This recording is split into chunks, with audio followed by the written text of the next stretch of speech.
அதுக்கப்புறம் நம்ம இப்போ தான் சாப்பிட்றோம். பயங்கர டேஸ்ட்டாக இருக்குது. அப்போ நீங்கள் எங்கேயாவது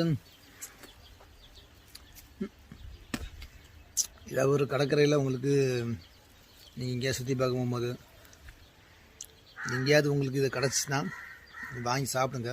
ஆனால் ஒன்று என்னென்னா, இதை சாப்பிட்டுட்டு நீங்கள் வந்து கடலில் குளிக்கக்கூடாது, சரியா? ஏன் தெரியுமா?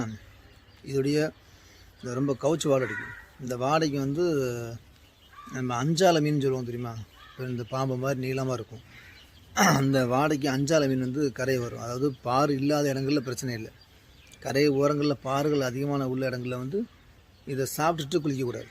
குளித்தா அந்த அஞ்சாலை மீன் வந்து கையை கடிச்சிடும், காலையும் கையும் கடிச்சிடும். ஏன்னா அந்த அஞ்சாலைக்கு ரொம்ப ரொம்ப பிடிச்ச உணவு இது.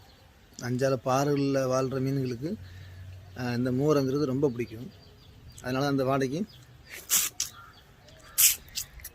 உடனே வந்து அட்டாக் பண்ணிடுவோம்.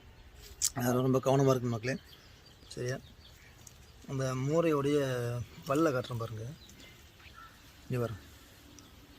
இதுதான் அந்த மூரையோடைய பல்.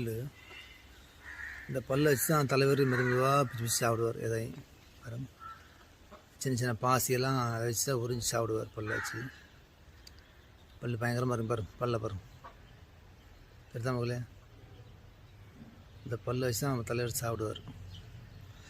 இப்போ நம்ம வந்து தலைவரையே சாப்பிட்டோம். நம்ம தலைவரையே நம்ம இப்போ தூக்கி சாப்பிட்டோம். தலைவருக்கு தெரியாது பாவம், நம்ம சாப்பிட்டோன்னு சொல்லி. சரி மகளே, அடுத்த ஒரு நல்ல வீடியோவில் சந்திப்போம்.